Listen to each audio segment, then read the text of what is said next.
Impact confirmed. The Slayer has been activated. Demonic threat level increasing. Hold the line!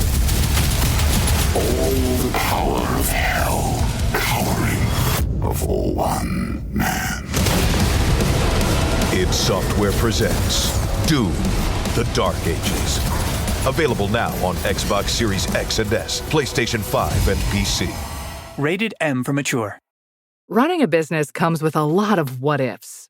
But luckily, there's a simple answer to them. Shopify. It's the commerce platform behind millions of businesses, including Thrive Cosmetics and Momofuku. And it'll help you with everything you need. From website design and marketing to boosting sales and expanding operations, Shopify can get the job done and make your dream a reality. Turn those what-ifs into... Sign up for your $1 per month trial at shopify.com/special offer.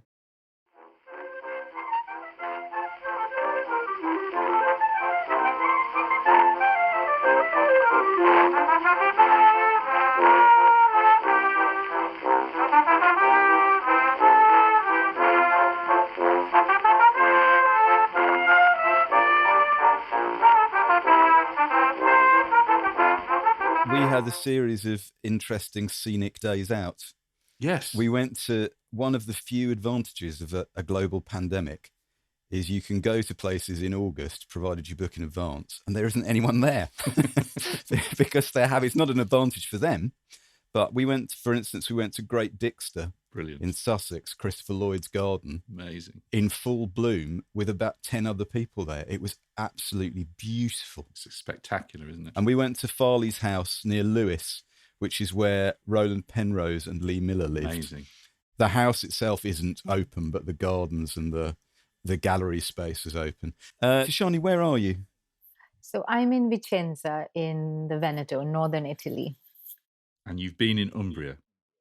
I've been in Umbria and just drove up today. Italy is strange because August is a big holiday month. It's just Ferragosto, so a lot of families on the move. We did a day trip in Tuscany to see some friends in San Gimignano. It was packed. So that whole thing of the tourists are not coming, I'm not sure, because I think they are coming in August. And maybe it's not to the scale at which it usually is, but it's busy because I think Italians are on the move in Italy. But yeah, now I'm back in Vicenza. I can see the little Dolomites outside the window, and it's different. Lovely. Yeah. So you don't know when you're going to get back to Tamil Nadu? No, I'd like to go in maybe October, end of October, but the cases are still rising in India and the flights have been restricted so far. So I think it's best if I stay put and monitor the situation. I worry about your dogs. There's someone there to look after them. As long as the dogs I worry about them too, though. Yeah. Have you got a hotline? Have you got someone on FaceTime showing you your dogs? No, she doesn't have a smartphone, but my parents have been able to go and friends have started to go because they've also been closing down districts. So from the city to get out there, it hasn't been easy, but now they've been able to go. So I've had firsthand reports and photographs. They're healthy and alive. So. Always a good way for a dog to be. Absolutely. Right. Hello and welcome to Backlisted, the podcast that gives new life to old books. Today you find us in 14th century Kashmir, a land of lakes, rivers, snow-capped mountains and lush gardens full of jasmine, saffron and narcissus. We're waiting by the side of a river for a ferry to arrive. We hear a woman chanting. We have wine, meat and cake fit for the gods. I'm John Mitchinson, the publisher of Unbound, the platform where readers crowdfund the books they really want to read. And I'm Andy Miller, author of The Year of Reading Dangerously. And joining us today, as you will have heard, is the poet, novelist and dancer Tishani Doshi. Hello. Hi there. Hi. Right. Her most recent books are Girls Are Coming Out of the Woods, which was published in the UK in 2017 by Blood Axe Books, and which was shortlisted for the Ted Hughes Award. And a novel, Small Days and Nights, which, John, you talked about on this podcast on episode 91. Daniel Defoe. It's a strange place for it to crop up, but that's where it was. Small Days and Nights, which was published by Bloomsbury and shortlisted for the RSL Ondaatje Prize. Tishani worked for 15 years as the lead dancer with the Chandralekha group in Madras, India, a contemporary dance company using Indian forms. Born to a Welsh mother and a Gujarati father, she now lives mostly on a beach in Tamil Nadu, but spends a fair bit of time wandering. She is a visiting professor of creative writing at New York University in Abu Dhabi and has a new book of poems out with Blood Axe in spring next year. Is that right? Yep. Spring 2021, A God at the Door. Have you finished it? Yes, I have. I'm still adding. Congratulations. I'm adding a few poems here and there, but it's mostly done. Yeah. Okay. Wonderful. And a title sort of feels very appropriate for what we're about to talk about. The book that Tishani's chosen is I, Lalla, The Poems of Lal Dêd, a collection of poems by the 14th century female mystic known variously as Lalla, Lal Dêd, Laleshwari, or Lal Arifa, and specifically in the modern translation by the Indian poet Ranjit Hoskote, published as a Penguin Classic in 2013. This edition collects 146 of Lalla's short, vivid, spiritually intense poems, which, as Andy rather wisely pointed out earlier this week, are quick to read, but take a lifetime or more to fully understand. Lifetimes, probably. Lifetimes, yes. Anyway, before we travel back in time and space, I'm going to ask Andy the inevitable question. What have you been reading this week? Right. So the first thing I want to talk about is a book called Restaging the Past, Historical Pageants, Culture and Society in Modern Britain, and that's published by UCL Press. And the two reasons I want to mention that are, one, anyone who follows this podcast this year will know I have been reading about pageants. I'm fascinated by the 30s and 40s phenomenon in Britain of the pageant. And as if by magic, last week somebody sent me a link to this book, Restaging the Past. And the second reason I want to talk about it, I haven't even read it yet. It's free. You can buy a copy as a hardback or a paperback, but if you want the PDF, the people who've written the book made a deal with UCL Press that in keeping with the spirit of pageants, you can download it for nothing. It's 300 pages long.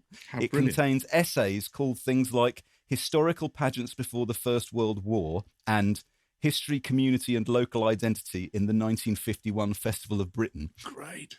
If that sounds like your sort of thing, and goodness knows it sounds like mine, go straight to historicalpageants.ac.uk, and that has 1.5 million words on the subject of historical pageants in the UK in the 20th century. So this is a free book you haven't read that's available from the internet, which we'll put the link on the website as well. People didn't get so. That's what you haven't been reading this week. That's what I haven't been reading this week. I have been reading in what has become a backlisted tradition, the new novel by Ali Smith, which is called Summer, the fourth part of her seasonal quartet. I talked about autumn on episode 24 in October 2016, which was devoted to Robert Aikman. For some reason, I didn't talk about winter. And I also talked about spring last year, April last year, on episode 90, which was devoted to Great Expectations. So it feels right that I should say something about summer. I'm just going to read, as I think I did on the previous occasion, just going to read the opening of the book. And as we've said on this podcast before, the wonderful thing about these books has been Ali Smith's attempt to make them as contemporary as she can, and the willingness of everyone at her publisher to enable that. And well, you listen to Backlisted, you probably are a bit of a publishing and book nerd.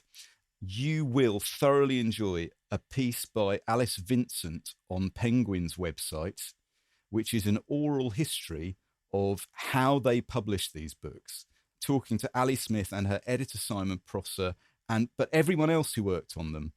Marketing department, publicity department, the cover designer, the person who had to get permission to use the Hockney prints that they've put on the cover, the sales team who had to go out and sell them with no real material to work on. If you are fascinated about how they made this happen so stylishly and so confidently and so critically successfully and so commercially successfully, I found it completely fascinating.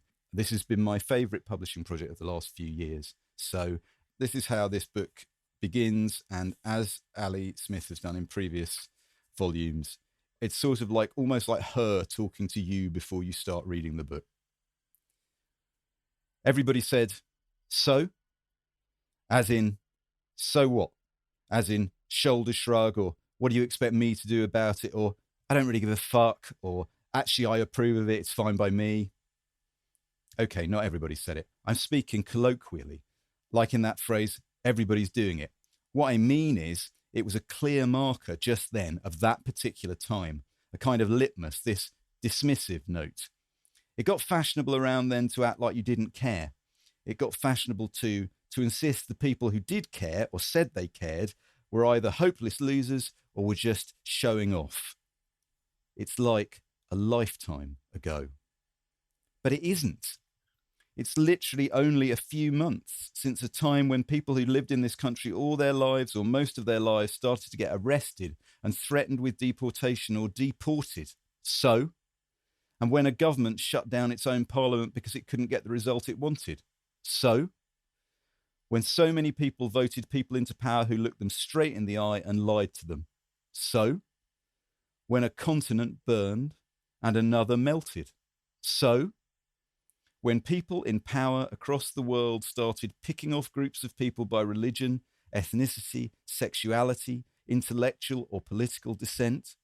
So, but no.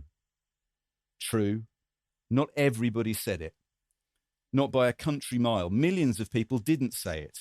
Millions and millions all across the country and all across the world saw the lying and the mistreatments of people and the planet and were vocal about it on marches, in protests, by writing, by voting, by talking, by activism on the radio, on TV, via social media, tweet after tweet, page after page, to which people who knew the power of saying so said on the radio, on TV, via social media, tweet after tweet, page after page.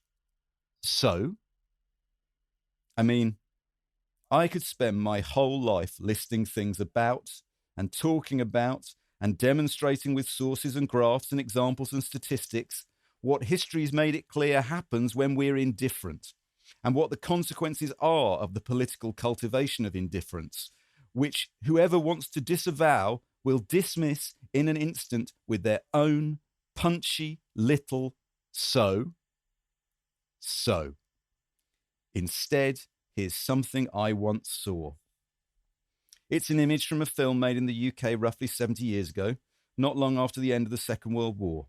The film was made in London by a young artist who arrived in the city from Italy when London was one of the many places having to rebuild themselves in those years nearly a lifetime ago, after the tens of millions of people of all ages all across the world had died before their time. It's an image of a man carrying 2 suitcases. He's a slight man, a young man, a distracted and tentative kind of a man, dapper in a hat and jacket, light on his feet, but at the same time burdened. It's clear he'd be burdened even if he wasn't carrying 2 suitcases. He is grave, slim, preoccupied, terribly keen, and he is silhouetted against the sky because he's balanced on a very narrow brick ledge which runs round the edge of a high building, along the length of which he's doing a joyous and frantic dance with the beaten-up rooftops of London behind him. No, more precisely, those roofs are way below him. How can he be going so fast and not fall off the edge of the building? How can what he's doing be so wild and still so graceful, so urgent and blithe both at once? How can he be swinging those cases around in the air like that and still keep his balance? How can he be moving at such speed next to the sheer drop? Why is he risking everything? There'd be no point in showing you a still or a photo of this. It's very much a moving image. For several seconds, he does a crazed but merry high-wire dance above the city, going far too fast along the zigzagging path of a ledge that's the width of a single brick. So, and that's the start of the book. And the so ends there with a colon, as if to say, here's my answer to the question I've just posed. Ali Smith dancing on a narrow ledge. Wonderful. It's wonderful. It's absolutely wonderful. I cannot wait to have the opportunity when things have calmed down to read all 4 books again. John, Marvellous. what have you been reading this week? I've been reading a absolutely, I think, brilliant, kind of gripping, turbocharged novel by a young Mexican writer called Fernanda Melchor. The book's called Hurricane Season, set in contemporary Mexico in Veracruz.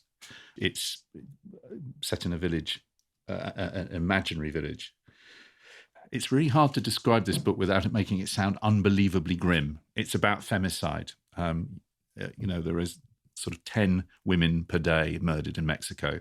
98% of them are of those murders are never solved. What Melchor has done, it's a book, an incredibly angry book, but it's so brilliantly written, and I have to say, magnificently translated by Sophie Hughes. It's published by Fitzcarraldo, and Sophie Hughes' translation, slangy translation, is wonderful. It's divided into 8 chapters, each of which is a kind of Rashomon-like attempt to show the murder of an old woman known as the Witch. The Witch lives in this really kind of grimy, disgusting house where she performs abortions, she sells drugs, she has sex with younger men, she has a sort of a coterie of gay men who go and spend time with her. And the book is really about the young people, some men, some women. There's a 13-year-old girl who's pregnant by her stepfather. There's a young guy who's her husband or wants to marry her anyway. Each of their stories is told through their own perspective in a kind of torrent of language. I read it, kind of huge gulps, because you do want to know what happens. You do want to solve the mystery of how the witch at the beginning of the book is found floating in a disgusting stream. Her corpse is found, with black snakes kind of eating away at her face. It's pretty grim. It's a book about misogyny. It's a book about how young people's dreams are corrupted by large corporations. It's a book about love all the way through. It's shot through with passages of incredible beauty and tenderness and loveliness. The characters in it. This is a long way from the kind of narco sort of carnival that you get for a lot of presentations of contemporary Mexico. This is real. This is poor people's real lives. The thing I kept thinking of was Acatone, the great Pasolini film. That sort of an attempt to show real people's lives in a real way. Mike Harrison reviewed it, and he said something that really chimed with me. He said, "You kind of end it feeling elated, even though you've had all of this terrible stuff." It was based on a real murder. It's based on a real murder of a real woman. She's done what only a novelist can do, or maybe a poet can do, and looked into the heart of what's going on. I saw Chris Power, our former guest, Chris Power, who was raving about it as well. It's like driving off a cliff, this book, without a handbrake on. I'm going to read you just a little bit, just to give you the flavour. This is from towards the end. I mean, you can't really break into the narrative flow, but it gives you a bit of the feeling of the book. And I'll spare you some of the worst. I mean, if you want grimy details about the way men's minds work, the way men relate to pornography, there's so much detail in this book, probably more than anything I've read. But thanks. They say the place is hot, that it won't be long before they send in the Marines to restore order in the region. They say the heat's driven the locals crazy, that it's not normal, May and not a single drop of rain, and that the hurricane season's coming hard, and it must be bad vibes, jinxes, causing all that bleakness. Decapitated bodies, maimed bodies, rolled up, bagged up bodies, dumped on the roadside or in hastily dug graves on the outskirts of town. Men killed in shootouts and car crashes and revenge killings between rival clans. Rapes, suicides, crimes of passion, as the journalists call them. They say that's why the women are on edge, especially in La Matosa. They say that come evening, they gather on their porches to smoke filterless cigarettes and cradle their youngest babes in their arms, blowing their peppery breath over these tender crowns to shoo away the mosquitoes, basking in what little breeze reaches them from the river, when at last the town settles into silence, and you can just about make out the music coming from the highway brothels in the distance, the rumble of the trucks as they make their way to the oil fields, the baying of dogs calling each other like wolves from one side of the plain to the other.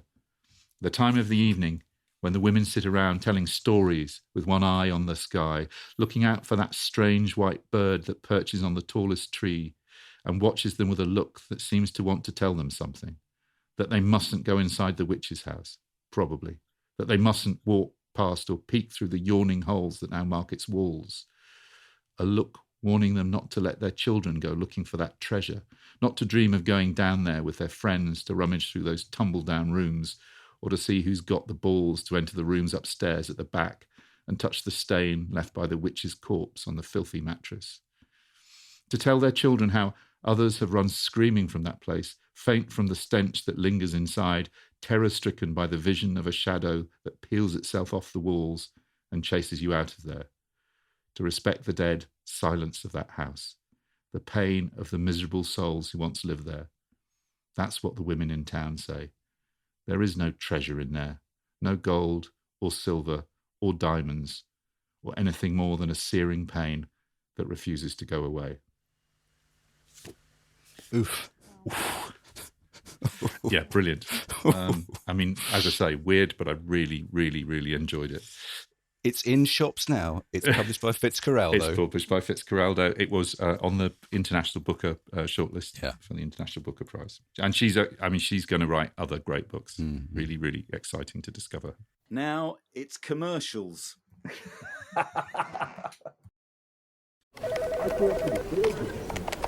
Having trouble hearing in work meetings? Eventually you zone out. You've missed too much to catch up now. Get your confidence back with Nuance Audio. Don't worry, I just spoke with the sales office, and they assured me the order has already been processed. The new invisible hearing solution that's built into your glasses. Nuance Audio glasses help you hear better and reduce background noise, so you can tune into your meetings all day long. Learn more at nuanceaudio.com. Oh my God, it's the coolest thing ever. Hey guys, have you heard of Goldbelly? Well, check this out. It's this amazing site where they ship the most iconic, famous foods from restaurants across the country, anywhere nationwide. I've never found a more perfect gift than food. They ship Chicago deep dish pizza, New York bagels, Maine lobster rolls, and even Ina Garten's famous cakes. Seriously. So if you're looking for a gift for the food lover in your life, head to goldbelly.com and get 20% off your first order with promo code GIFT. Home means something different to everyone. But with Rocket Mortgage, home can mean even more. It can mean a college education, taming your high-interest debt, even a renovation. We've made it easier than ever to use your home equity. That home you worked so hard for, now it can work hard for you. Call 800-4ROCKET or visit rocket.com to find out more. Rocket Mortgage, LLC. Licensed in all 50 states. NMLSConsumerAccess.org, number 3030. Why did you choose this particular book? So the first thing was that I wanted to give the two of you a real challenge. Challenge accepted. I saw the books that you've talked about, and I thought this would be something very much out of your normal range. And also, It happens to be the book that I am reading. And when people ask you, the book that changed your life, or I always feel like the book that's changing your life is the book that you're reading at the moment. And so for me, this is a book that's sort of been keeping me company for the last few months. And I just thought, here's a woman who existed 700 years ago. We know very little about her. The first time her name comes into print is in 1920. So these poems of hers have stuck around in different forms and shapes, and they remain. Also, she's a woman, so that was interesting to me and important to me in a way, because I feel that so many voices of women have been suppressed historically. So drawing them out. And finally, she's a Kashmiri mystic. And I feel, in a sense, what's going on now in Kashmir and has been going on has been, so difficult, I think, for so many Indians and for Kashmiris themselves. And Lalla represents a kind of wonderful synthesis and syncretism, which seems to have been lost now in our whole country. And so in a way, she's offering something hopeful, So I think that's why I chose her, because I feel strongly that poetry has transformative powers and that poets can speak to us from across time And I definitely felt when I was reading these in lockdown in Abu Dhabi that she was speaking directly in my ear, and so that's why I thought, why not get the two of you who come from very different backgrounds to see what you felt about these poems and about her. I find that really interesting because, of course, one of the things about this I realized when I was reading up about it is she's from Kashmir, and her poetry represents what Kashmir was for many centuries, doesn't it? It was a pluralist. It's a pluralist. Yeah. It isn't one particular form of spirituality that's being expressed. It's a kind of pluralist poetry coming out of a pluralist region, right? Yeah, I mean, she was Hindu. She was a seeker. She practiced tantric Shaivism. She knew the Yogacharyas. She knew Mahayana Buddhism. She used elements of Sufism, and she's claimed by everybody, and I think that's also interesting how different religious groups and constitutions say that she's ours. So she speaks to a wide variety of people. It's some of the earliest work in the Kashmiri language, which is interesting. But she kind of invents a poetic form at the same time, the vak, yes, which roughly translates as sort of saying. They're almost haiku-like in their kind of intensity. And as I think I said at the beginning, there's a canon of vaks that get attributed to her. And it's pretty certain that not all of them were probably written by one historical person. And one of the, I think, brilliant things that Ranjit Hotsoke does in his book is he talks about it as being like open software, that she creates a form that people are able over various centuries to add to, which kind of is a completely different way of thinking about this is just one person's historical experience. Absolutely. It's a way of looking at the world. Yeah, and Hoskote talks about how it goes from oral to scribal to written, and how it's not about Lal Dêd who composed these poems, but the Lal Dêd who emerges from these poems. So the idea that this is a group act over centuries, that people are adding their own bits, and so in a way the individual is not so important. Individual authorship, we are attributing this to this mystic poet, but it's certainly it's a kind of palimpsest, of time, of ideas, of personalities. So I just think it's very interesting given the cultural moment that we're living in, where we place so much of the idea on the individual and authorship, and this is my idea or your idea. Yeah. I was thinking different tradition, but it reminded me a little bit. A couple of years ago, I read the whole of the Book of Psalms in one go and was reading it. And you realize that there's probably not going to be single authorship either. But there is a thing about what feels like an individual lyric experience of suffering, of exile, of pain, of difficulty. Everybody can find their way of relating to it. And that's what I've sort of felt here, is that although these are much more, I really love them, they're really flavoursome and strong and a bit less whingy than I think the Psalms. Wow. The guys who wrote the Psalms are sobbing into their palm leaves now. Well, they're certainly shorter. Yeah. So, Shani, before you read us a couple of examples, maybe, had you just read this version for the first time? Can you remember when you first became aware of this poetry, this philosophy? I can't actually. I had met Ranjit when we did a Dylan Thomas kind of poetry thing some years ago in Wales, and he was telling me about this project. And I think it's been a huge 20-year project for him. And I'd read some of these vaks isolated, but this was the first time that I read them in entirety. And I think sometimes it's that thing with a book that you've had sitting on your shelf that you haven't read, and then suddenly you need it for some reason, and you intuitively pick that book that you need to read. I don't think anyone should hear any of these poems in the voice of me or John Mitchinson first. So I've got some here. I look, there's a bit of paper. I wrote down the ones that really spoke to me, right? There. So I've got these good to go, but I think we want to hear from you first. So please share a couple with us. Okay. So I'll read Vak 52. I trapped my breath in the bellows of my throat. A lamp blazed up inside, showed me who I really was. I crossed the darkness, holding fast to that lamp, scattering its light seeds around me as I went. And this is number 14. I wore myself out looking for myself.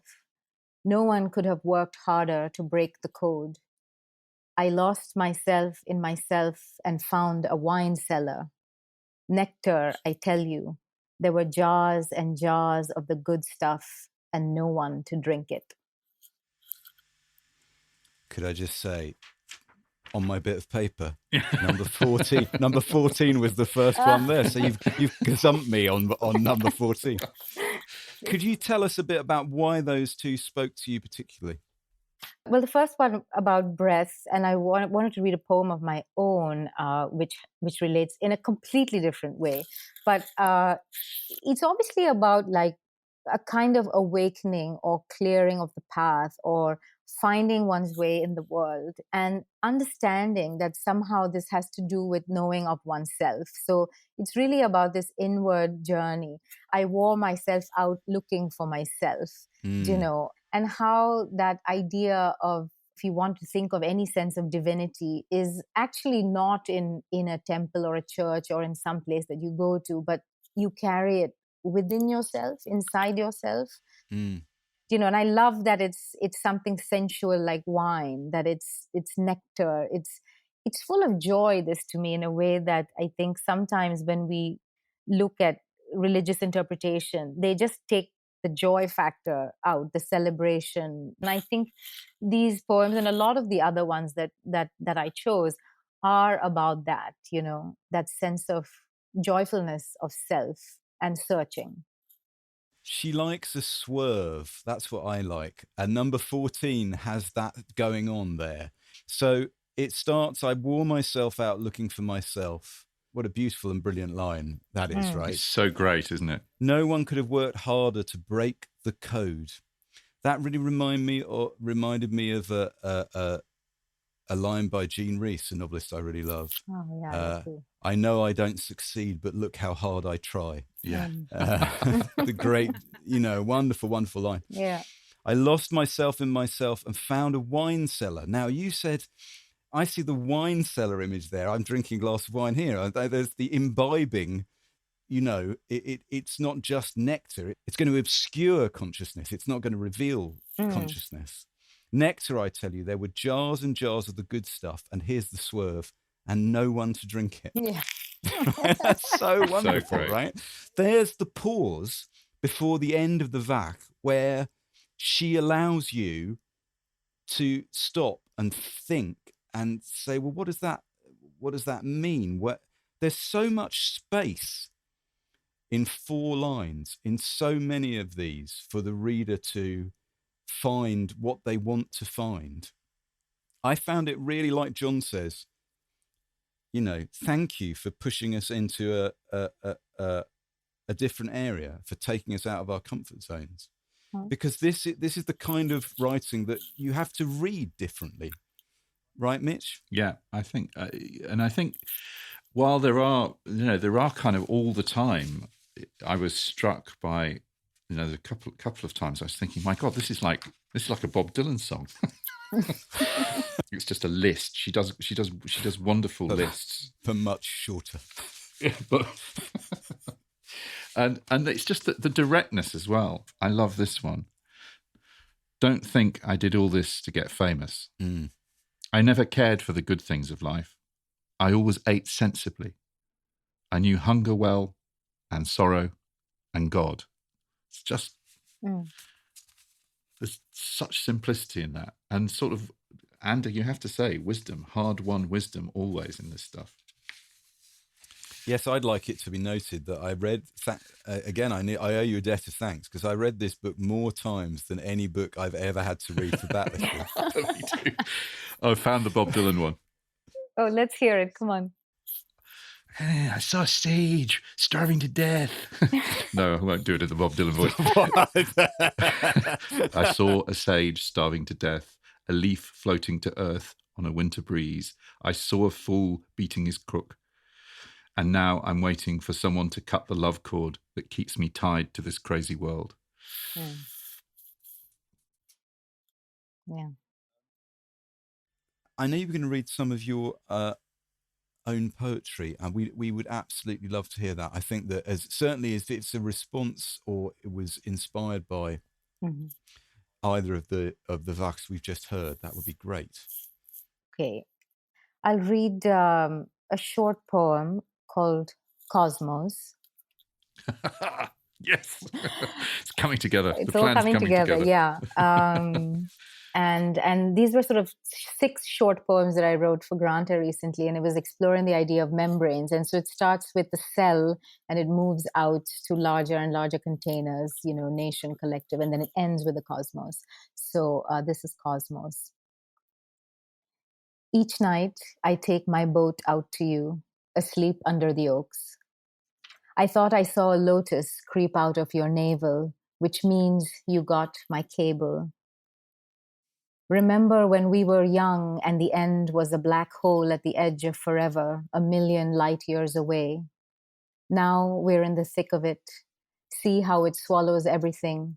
A jungle leopard feasting through our bloodline of mongrels. Have you noticed, lying there as you do in moonlight, how a hurricane viewed from outer space looks like a wisp of cotton candy?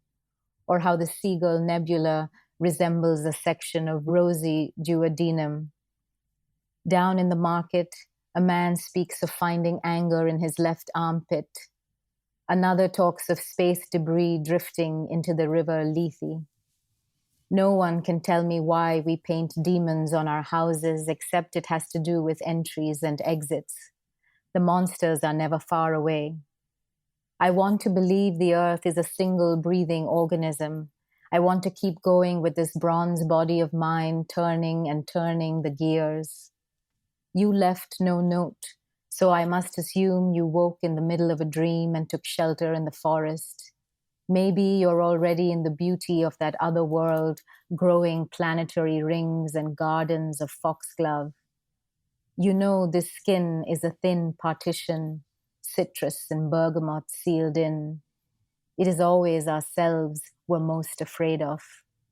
Take this vellum and pin it to your bodice. Let it say, we were here. Was that poem written? It's got such a flavour of Lalla in it. Was it?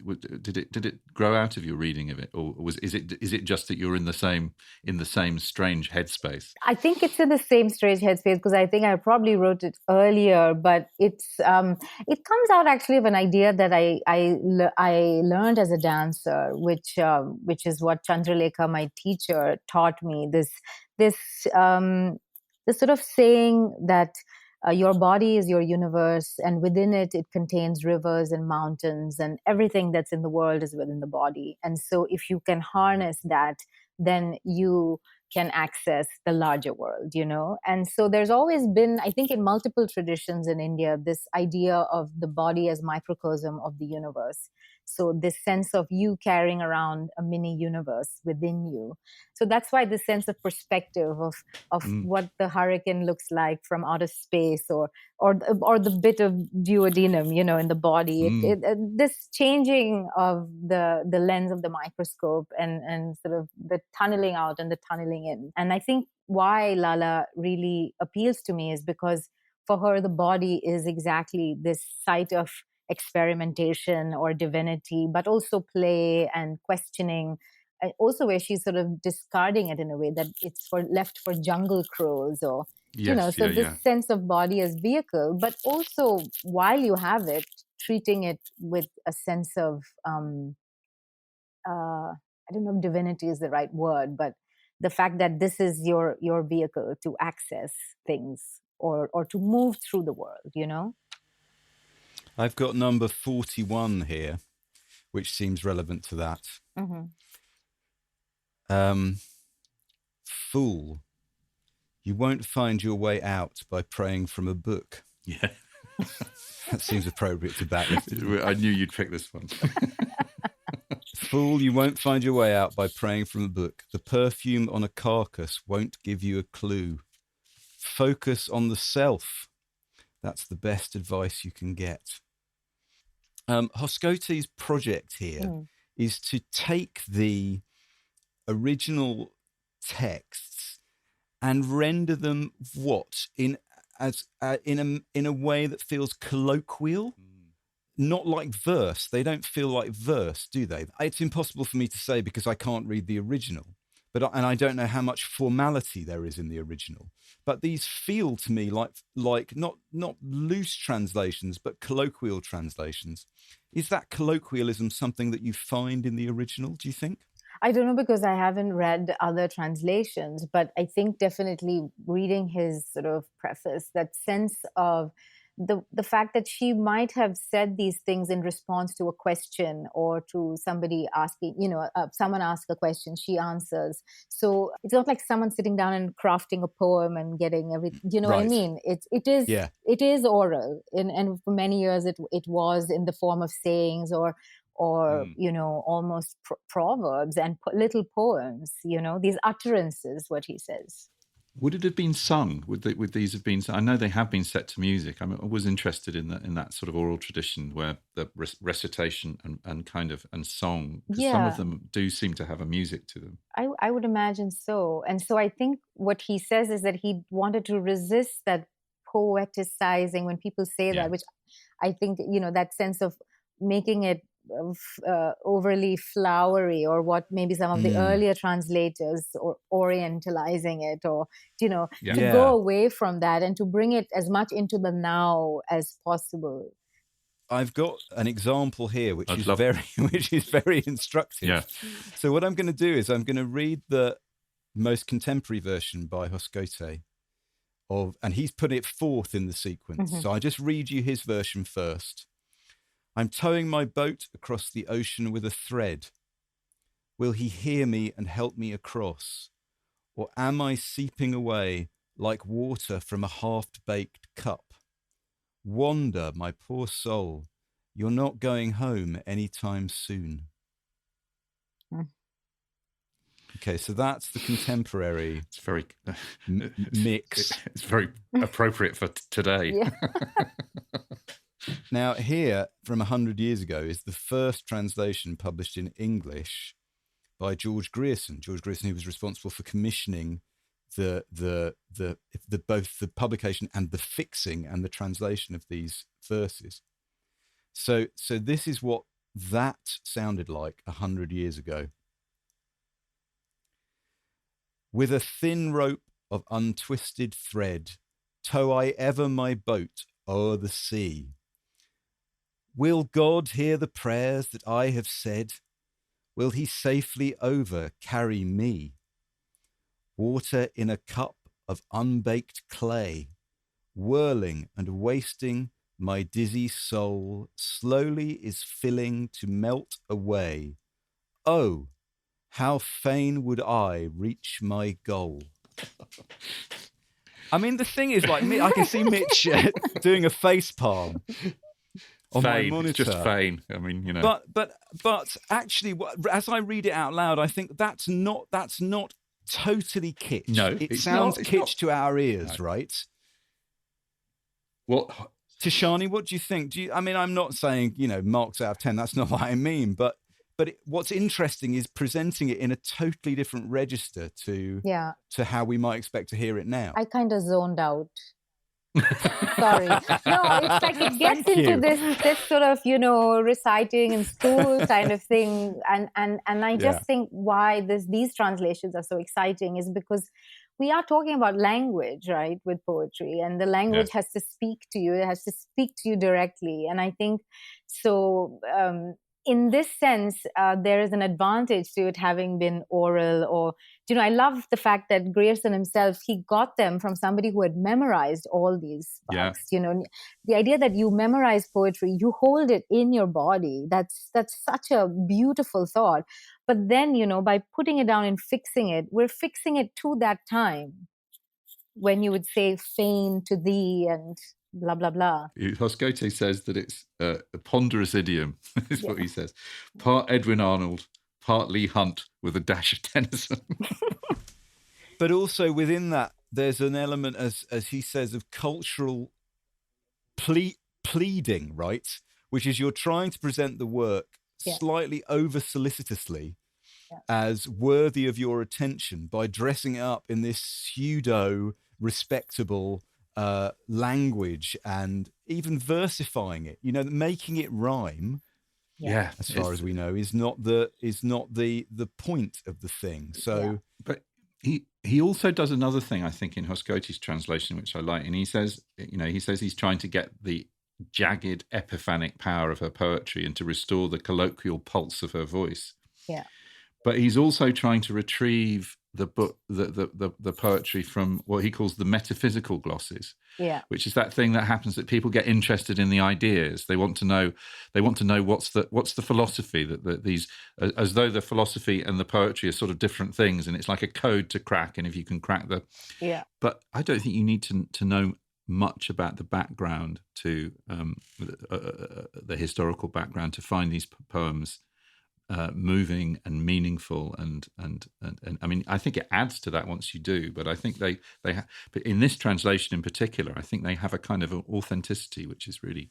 I found that some landed and some didn't. Yeah, which is what you would expect. That's okay, and the book reads you famously. So the person I am when I read them without having read the substantive historical matter is different to the person I am after I've read that. So that some of the verses really struck me. Like I've got number 48 here. I have that one too, yeah. Yeah, right. Everyone listening to this has their own podcast, so they'll appreciate this. I also have it, but it's brilliant. Do you? We've all chosen it. Tishani, why don't you read it? Yeah. But I haven't written it down like you have, so hold on. I have to find it. 48, here we go. I didn't believe in it for a moment, but I gulped down the wine of my own voice. And then I wrestled with the darkness inside me, knocked it down, clawed at it, ripped it to shreds. I thought this was brilliant. I mean, John and Nikki will tell you, those are the contortions I go through to try and make this podcast every single day. That's somebody speaking to you from hundreds of years ago. They got you nailed, Andy. Absolutely, right? I don't believe in it for a moment. I gulped down the wine of my own voice. Yeah. This particular poem, the wine of your own voice and the wrestling with the darkness and the knocking it and clawing it and ripping it, it's anybody who's ever doubted their own work. It's anybody who's ever, reread a piece that they've written and thought, oh, this is crap. No, and I've got to start again. I've missed it. All writers, basically. It's all right. It's why we all wrote it down. But self-doubt. Hey. That idea too. I really like what you said about the to and fro. Another Christian tradition. That when people ask, Christ or a question, he often answers with other questions. Yes. Or sometimes, but there's a 144 a bit earlier where she writes, "You won't find the truth by crossing your legs and holding your breath. Daydreams won't take you through the gateway of release. You can stir as much salt as you like in water. It won't become the sea." Again, that's that great swerve at the end. I love that line. Mm.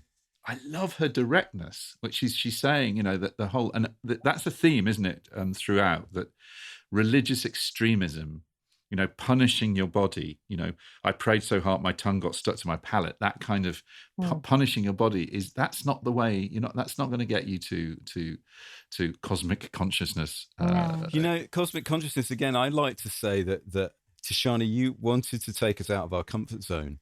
But at the same time, you've done this. You've showed the weirdness of you choosing this particular thing, right? John and I were saying this. This is so peculiar.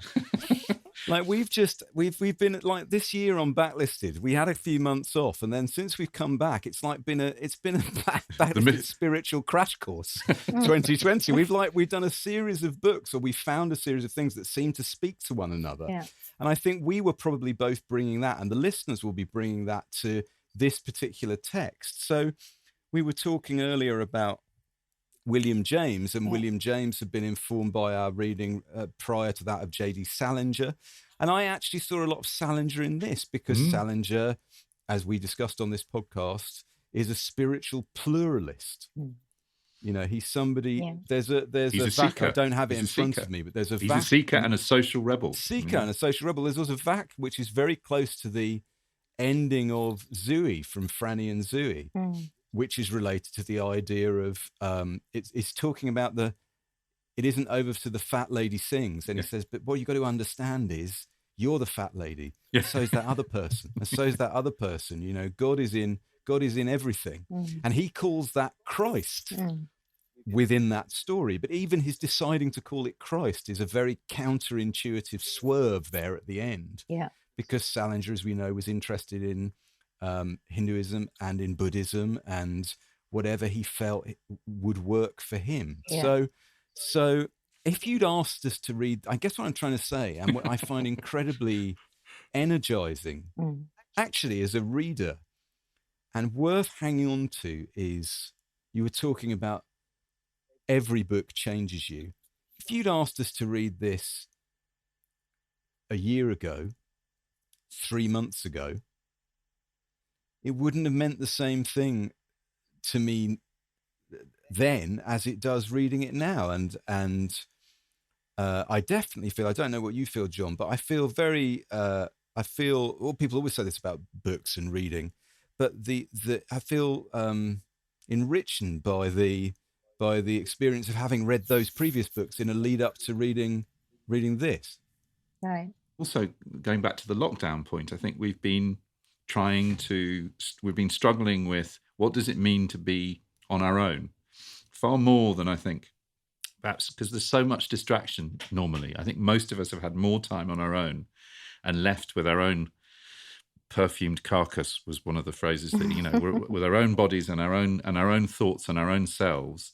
That experience has been, some people have found it very difficult, some people have found it revelatory, but I think that the reading feeds into all that. And as you say, that you're also, you know, part of the thing is, how am I to be in the world, and also how do I find my way out of it? I suppose it's the big questions. This book is continually posing those big questions, but does it in a way, as I said, which feels very unfamiliar and yet very familiar at the same time. It's unfamiliar because it's a tradition that I've never read in before, and it's familiar because the questions are the same. Tishani, could you share another of your poems? Yes, with us, I'm happy to. This is a little bit changing the tone somewhat, but I think it might work for the end of the podcast. It's called The Comeback of Speedos. I like it. Bless you. I've read this one. It's a brilliant poem. It's very new, and I wrote it actually in response to an article that the Observer had run about how Speedos are making a comeback as a fashion statement. But as you might know, in Italy, they've never gone away. So the poem is in the shape of a Speedo. I'll just show it to you there. Okay. It makes a Speedo. And so this was a little bit wanting to write in a very short poem to pack in a lot, like these bucks. But it's obviously totally different in tone. But anyway, I think it's still inspired. The Comeback of Speedos. I'll keep this brief. I remember the shock of Mr. G's tiger-striped trunks at the Madras Gymkhana Club. Nothing to conceal, everything to declare, like a Mills and Boone hero. Shiver of ball and sack, acres of hairy scrub.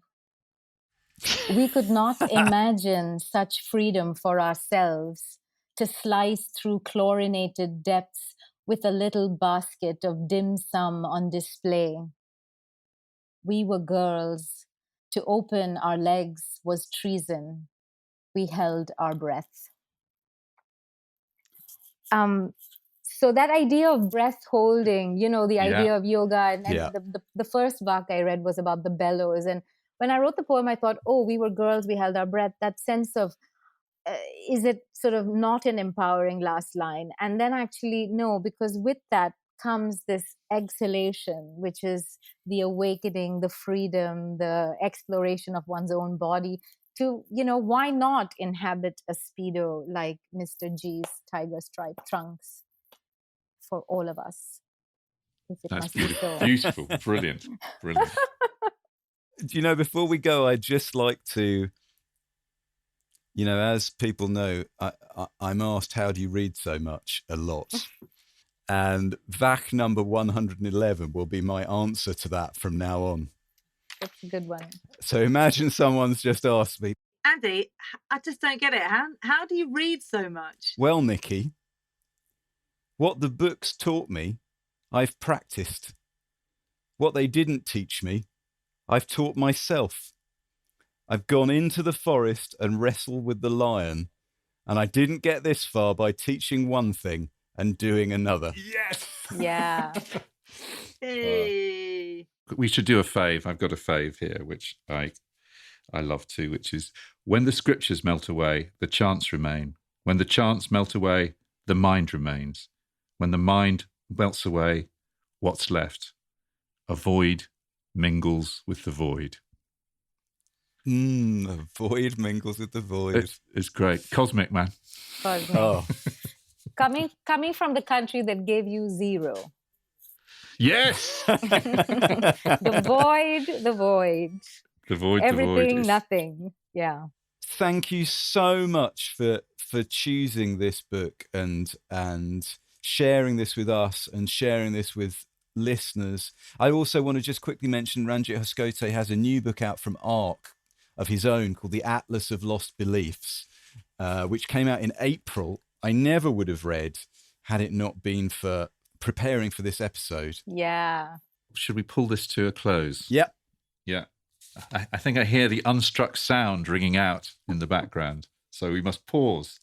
A huge thank you to Tishani for introducing us to this rich and relevant work, to Nikki Birch for harnessing our mind horses into something that resembles a gentle trot, and to Unbound for promising us the password to the supreme place.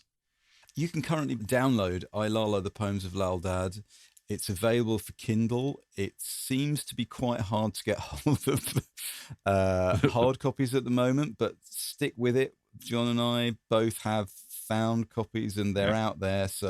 And I cannot recommend it highly enough. It's really, really worth your, They're brilliant. We don't step outside our comfort zones, so you don't have to. We do it so it forces you to. So we thanks again to Shani for You're very welcome for helping us towards it. You can download all 118 previous episodes of Backlisted, plus follow links, clips, and suggestions for further reading by visiting our website at backlisted.fm. We're always pleased if you contact us on Twitter or Facebook or Instagram, or via our Patreon. Show your love directly by supporting us. Patreon.com/backlisted. Your generosity helps buy us time. It's our sole source of income for doing the podcast. All patrons get to hear Backlisted episodes early, and for less than the price of a yoga session, Lot listeners get 2 extra Lot Listeds a month. The place where we three go to connect with the cosmic wholeness of the universe through sounds, words, and images. NB may not have same benefits as yoga. Lock listeners also get to hear their names read out on the show as a mark of our thanks and appreciation.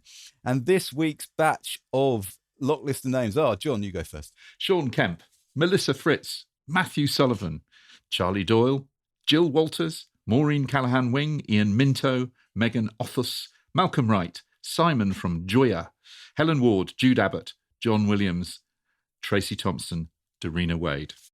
Emily Deaning, Jennifer Creedon, Kathleen Lee, Andrew Watson, Sharon Bainbridge, Yay.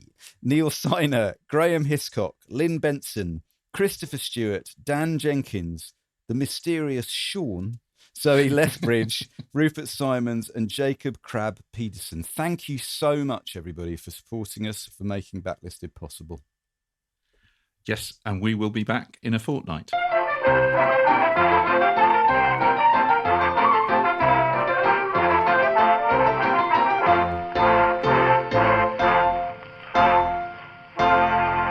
You can choose to listen to Backlisted with or without adverts.